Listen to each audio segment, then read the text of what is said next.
Bonjour, je m'appelle Guillaume et tu peux aussi m'appeler Monsieur Love. Cette vidéo est une des plus importantes de ma chaîne, donc écoute-la attentivement jusqu'à la fin, ça peut changer ta vie. Je vais te donner 5 conseils pour avoir confiance en toi.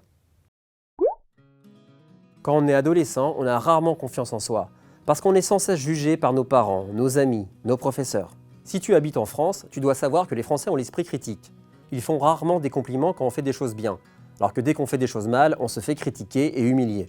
Alors quelle est la solution pour avoir confiance en soi? Voici la réponse. Note sur ton mobile ou sur un carnet toutes les choses que tu as réussi dans ta vie dont tu es fier. Quand j'étais en 6e, je fredonnais souvent en classe. Ça énervait mon prof d'anglais. Un jour, il m'a dit « Guillaume, puisque tu as envie de chanter, monte sur l'estrade et fais partager ta chanson à toute la classe. » Il pensait que je n'oserais pas le faire, mais comme je voyais que mes camarades commençaient à se moquer de moi, je suis monté sur l'estrade et j'ai chanté. Le prof et la classe ont été impressionnés par ma voix et ils m'ont applaudi. Suite à ça, tout le monde voulait être mon ami, alors que j'étais plutôt quelqu'un de solitaire. Je t'ai donné mon exemple, mais il y en a plein d'autres. Avoir une très bonne note en classe, gagner une compétition sportive, faire un magnifique dessin, réussir à sortir avec la personne de tes rêves. Dès que tu commences à douter de tes capacités, relis tes notes, ça te donnera confiance en toi. Fais une liste de tes qualités et de tes défauts. Et demande aussi à ta famille et à tes amis de te dire tes principales qualités et défauts. Ça te permettra de mieux te connaître et quand on se connaît bien, on a confiance en soi. Un de mes défauts est d'être maladroit et je l'assume. Si quelqu'un se moque de moi en me disant que je suis maladroit, ça va pas me blesser parce que je sais que je suis maladroit. Je vais même lui répondre « et encore t'as rien vu ». L'autodérision est une technique géniale pour désarmer ceux qui se moquent de toi.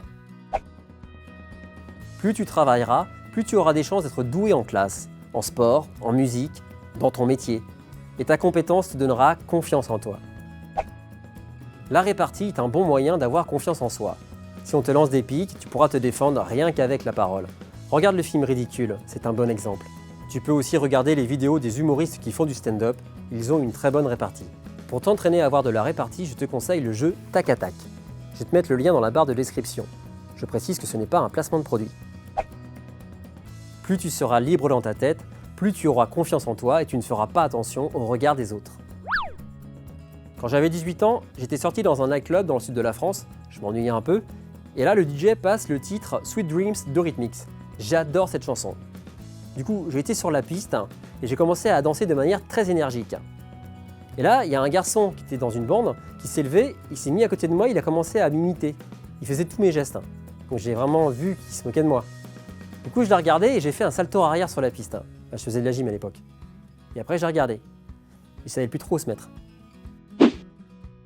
Pour avoir confiance en toi, applique les 5 conseils que je viens de te donner. Et si un jour tu n'as pas confiance en toi, ça peut arriver, surtout ne le montre pas.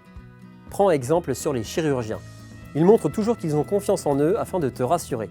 Et heureusement, tu imagines un chirurgien qui vient te voir avant ton opération et qui te dit « Bonjour, je suis votre chirurgien, c'est moi qui vais vous opérer. Bon, je ne vous cache pas que c'est une opération difficile. En plus, c'est la première fois que je vais faire ce genre d'opération, donc je ne vous garantis rien. Mais je vais vraiment faire mon maximum, ça c'est sûr. Donc vous inquiétez pas surtout. Bon, ça serait bien quand même que vous fassiez votre testament avant d'aller sur la table d'opération, on ne sait jamais. Moi, un chirurgien qui me parle comme ça, je refuse qu'il m'opère. On est d'accord. Cette vidéo est terminée, j'espère qu'elle va bien t'aider.